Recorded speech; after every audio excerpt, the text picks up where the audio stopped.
Hello everyone. We are so pleased today to have my good friend Lisa Rigoni with us. She's the founder and owner of the Organizing Mentors. Lisa, thank you very much for being here today. Of course, Natasha. I think, excited about your book more of anybody else. So we are here today with Lisa to talk about her book, but we would like to know a little bit about you, Lisa. How long you been in business? How did you get to the Organizing Mentors? Oh gosh, been in business. I've been doing this for over 14 years. I'll do the synopsis of how I got into the business, and you can read more in my book because I do share how I got into the business.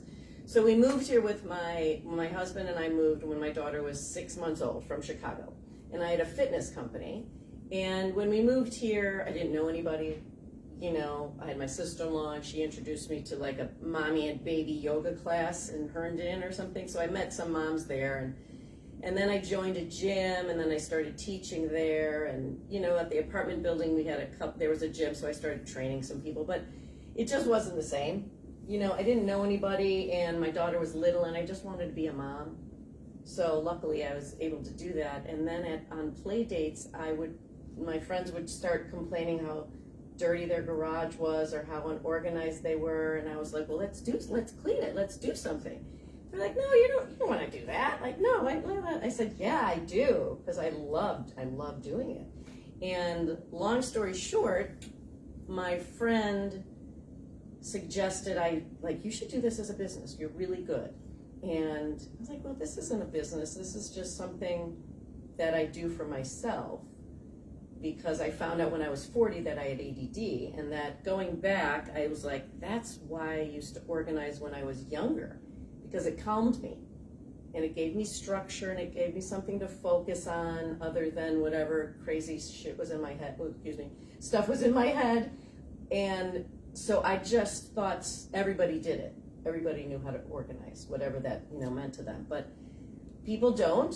And so what I found, name of my company used to be Leave It to Lisa, and I would just go in and see what they needed to be done. Kind of like a cleaning company. Like, what do you need help with? How can we help? You don't want to clean the toilets? Okay, we'll do that. And and I just kind of said, well, what don't you like in the space? And, well, this is all a mess, and this is all a mess. Okay, let's figure out a plan. And then I got busier, and I really just had word of mouth. It was just word of mouth. And then I started doing a little advertising and then hiring people. And then I rebranded in 2015 to the Organizing Mentors because, A, it wasn't me anymore. And what I realized working with the clients that were attracted to me was they wanted more than just physical organizing. It was a lot of, I can't think straight, I'm overwhelmed, like there's just too much stuff, and then your mind takes over, and then stuff gets toppled on top of each other. Yeah, so really I changed my name to the Organizing Mentors, and our tagline is reclaim your space mentally and physically, which I actually have on the book, because that's really where the growth comes in, or the happiness and the less overwhelm comes in when you feel good mentally. Yeah. I can be in a really cluttered space, obviously, because that's what I do for a living, yeah, and not be cluttered in my brain. So we do a lot more than just getting things nice in your house. We really help them with mental space. What inspired you to start writing this book? It was COVID, and I was bored because we really weren't working a lot, right? We couldn't be in people's homes. And so I created, Leave It to Lisa is little, L-I-T-L. Yeah. So when I first started teaching what I do and, training my organizers, I created the little system, L-I-T-L, which is let it go, intentional, transform, and then love it. So I was like, oh, why don't I finish that workbook, that book of the little system, so I can hand it out when I do teaching or speaking engagements or things, yeah, like this, and just hand it out. And so I called a writing guy who had been working with me for a while. So we started writing it. And then Deb and Sharon, I was on a Zoom call with Loud and Clear Marketing, and Deb said, oh, my friend is starting a book writing group. Do you want to talk to her? I was like, yeah, because I don't know how to write a book. I don't know how to publish a book. I was like, oh, I'm just going to get this thing out there. So, and actually the story's in the book. It's so funny. But, so I fell in love with the group, and I thought, okay, I'll join. It was expensive, but I thought, I'm not doing anything, so I would like to help. So we started talking about the little system and my clients, like I just said to you, and it was more than just the little system. It was helping people with their stories and with their stuff. And they were like, that's the book you have to write. So this book is a culmination of my life, where I've come from, how I've reclaimed my space mentally and physically, and my clients' stories. And what I found was there's like a common theme with clients and with people on holding on and letting go and how difficult it is. So these are all little stories about that and all the reasons or excuses or things that propel us or keep us held back from serving our best life, basically. Yeah. Did you, when you sit and you start writing this book, is that the time you stop and you said, oh, I can't continue this, or I need to continue this, I have to finish this, because you have a message, you want basically to explore it to every reader of this book, and how much it is important things. Yeah, so I never wrote the book. I don't type, like I never learned how to type, so my typing is horrible. So I have this thing called a Dragon headset, Dragon something, and so what I did, I got my headset on, set it up on the computer, and I just talked. Wow. I just talked my stories. Wow. And within about a month, I think I had 55,000 words down, talked, so I didn't really type it. And the stories just kept coming. I would just, because I wrote down when I worked with a client who was, like, what is their struggle? And I just kept a bunch of notes on 10 years of, being in business and what they were struggling with and their story and where they came from. And I just reread those and started talking about the client. And then that would bring up a story about, oh, well, that reminds me of me when I was younger, or this, what happened to me.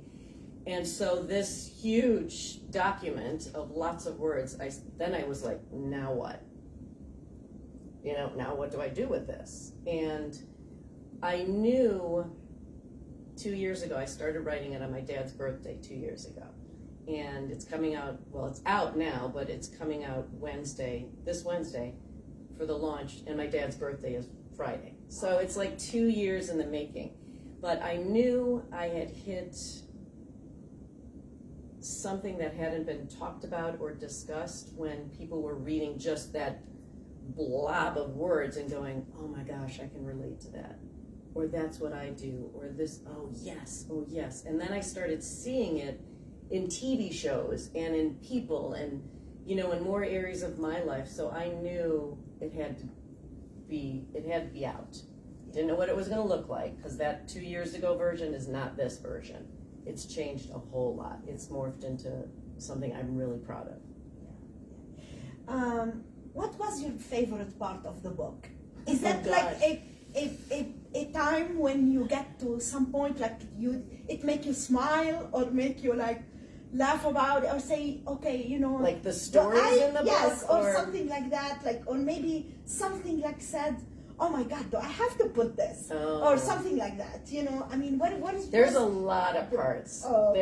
There are a lot. And I'm sure we're going to be laughing too. Yeah, well, there's some laughing, and there's some, oh my gosh, and there's hopefully, what really my goal is to find yourself in there. Yeah. And then I say this a lot in my job, in my life, in the book, is then once you acknowledge something or you're aware of something, then you have a choice of what to do with it.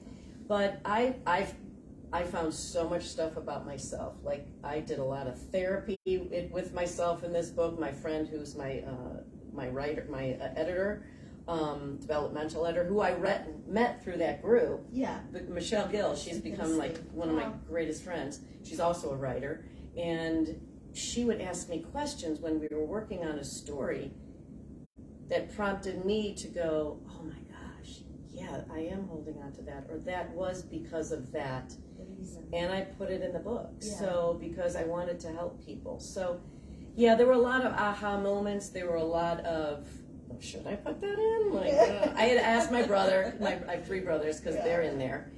And I had to ask them, can I put this in there, or should we, and so I don't know if they're specific. Yeah. I think the Man Who Fried an Egg is a very important story.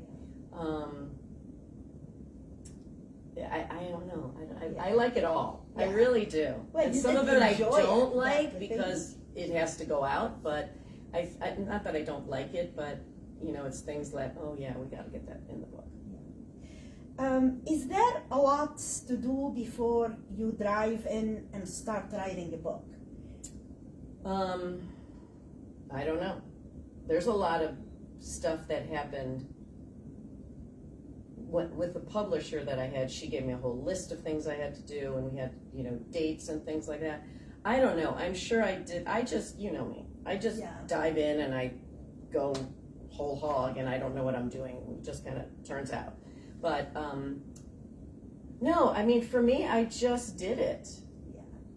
I just had these stories. They had to come out of my head, and just started writing. Yeah. So if anyone wants to start, I've been telling people a lot, like, just get that headset. Just get on your phone and start telling a story. Because everyone's like, well, I don't know how to start. It's like writer's block. I never really had writer's block because all I did was talk. Yeah. Writing is something different. Like, you have to think of what's the first sentence. When you're voicing something, you just start talking, and then you're like, oh, well, that didn't work. Oh, but this is a good place to start. So I didn't really have that. And that's probably one of my questions. What do you give advice for a new writer? This is your first book, Lisa, and hopefully will be more of one book. Well, hopefully I'm going to get the little system out first, because that's the next one. It's more also, I think it get to your passion, and you love what you do. Mm-hmm. It will come also like you are, you're just giving advice here. Because people just my think, opinion, yes, just my absolutely. Because people think that, and they always have excuses why they are holding. Can we talk a little bit about this? Like, we know that you've been in business over, you're a successful woman. You've been over 14 years.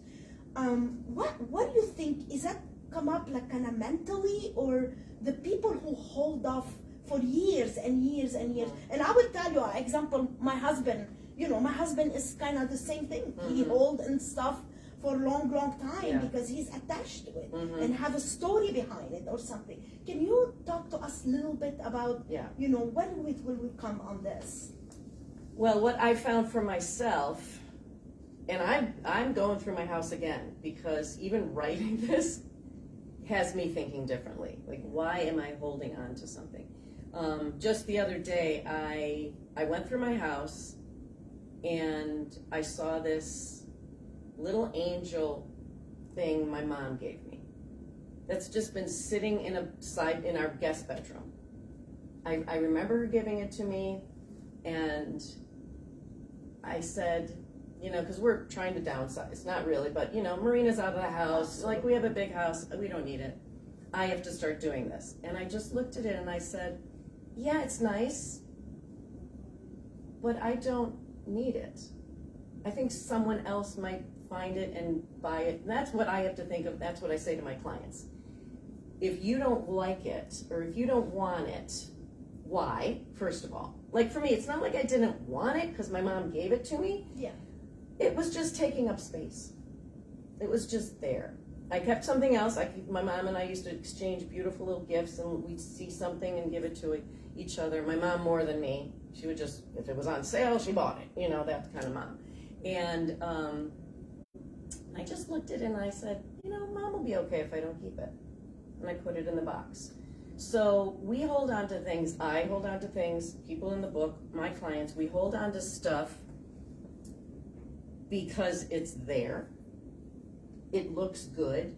It matches. It serves a purpose, right? There's a whole thing in therapy about we hold on to stuff mentally and physically, because it serves us in some way. So, like you brought up a story. Everybody has a story. And the more you tell yourself that story, the more you keep believing it. And it becomes like truth. So, I've had clients that hold on to stuff myself. My grandmother gave it to me. Or I'm the oldest child, so I have to hold all the papers and all the memories and all the photos, and because that's my job. So we hold on to stuff for responsibility, to keep the family happy with us. Because if we didn't want it, have you ever offered something to one of your siblings? Oh no, you're supposed to keep this, because they don't want it. They don't want the responsibility. There's also, there's a story in here about something a boyfriend said to me 30 years ago almost, that struck me so deep. He knew where to hit me, that I held on to that for 30 years. Until the day when I was working with the story with Michelle, I was like, oh my God, that's why I do this, or that's why I didn't do this, or that's why it was amazing. And it didn't serve me, if you think about it, but there was something in there that I thought was me, but it wasn't. So I don't know if that makes sense, but there's guilt, there's regrets, there's lost dreams. So what I found early on, and I think that this story sparked the book and my looking at the clients that, one client had macular degeneration. She was 85 years old. And she was saving all her needle point and her crochet because she's gonna do it one day. And I think somewhere she knew she wouldn't, but it's a dream she had. Another woman had jewelry. And she got so obsessed with jewelry making that she just bought stuff and bought stuff. So we couldn't even get in her craft room. But she was going to be a famous jeweler someday, or she was going to sell them at craft shows. And, so we hold on to dreams, there's nothing wrong with that. But are you going to achieve that? And if you want to keep it, I say this all the time, we're not the organizers that make you get rid of anything. Yeah. If you want to keep it, keep it. But know why you're keeping it. And if it's because I don't want to look at it right now, right? A divorce or a spouse who died or a parent who died or a child, I don't want to look at it, that's fine. Let's concentrate on what, so there's many reasons on why we hold on, but every client, myself, everybody that I've worked with, you feel so much better. Even just acknowledging it and then knowing you have a choice now. Wow, this is amazing. Thank you for sharing everything with us, Lisa. So where can we purchase this book? My book is so soft. I love it.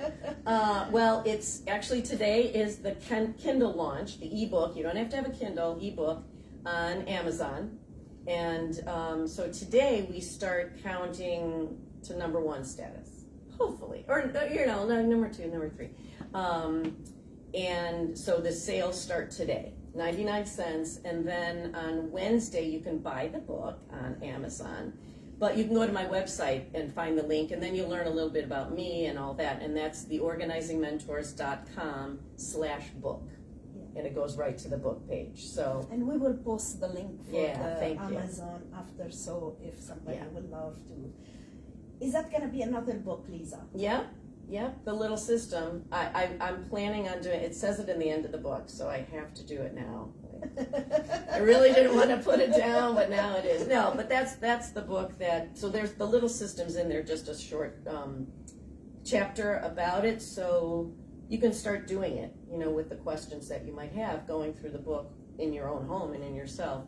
But yeah, I think that's important, because that's my proprietary system. Absolutely. It's what we do, and we work with a lot of therapists. We get referrals from therapists and life coaches and psychiatrists and psychologists. And when I pose the question of the little system to people, to them, because the first step is, let it go. What are the things in your life you know you don't want? So you make those, we work the 2 steps, let it go and intentional with any decision you make in your life. And there's examples in the book, but it's, if you want to buy a new car, right? Which ones can't you afford? You got to let those go. Or do you really need this leather or whatever? And it's really making an intentional decision on what's important to you in your life. Yeah, so that's the next book. Yeah. Lisa, we can stay for hours and hours with you because you're just an inspiration. Oh, and thanks, thank you for Natasha. being here. Of I'm course. so excited about. I'm planning to start to read this book this weekend. Oh, yay. And I will let you know. My point of view, but it's of course. So Thank one you. more question. Yeah. How did it come up? The title of the book? The title. Okay. Yeah. So,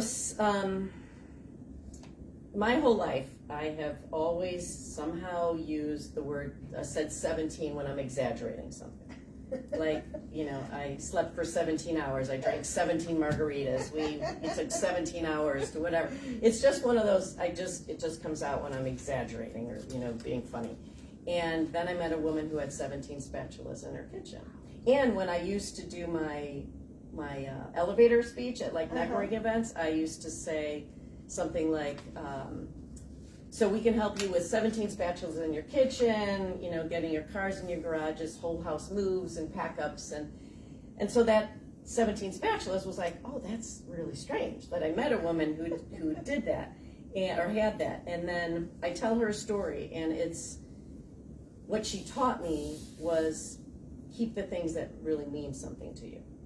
And the man who fried an egg is a gentleman I still correspond with, who had a lot of traumatic events in his life and became a hoarder and lived in a townhouse by himself, and it took us 8 months to go through his house, and finally got his kitchen cleaned.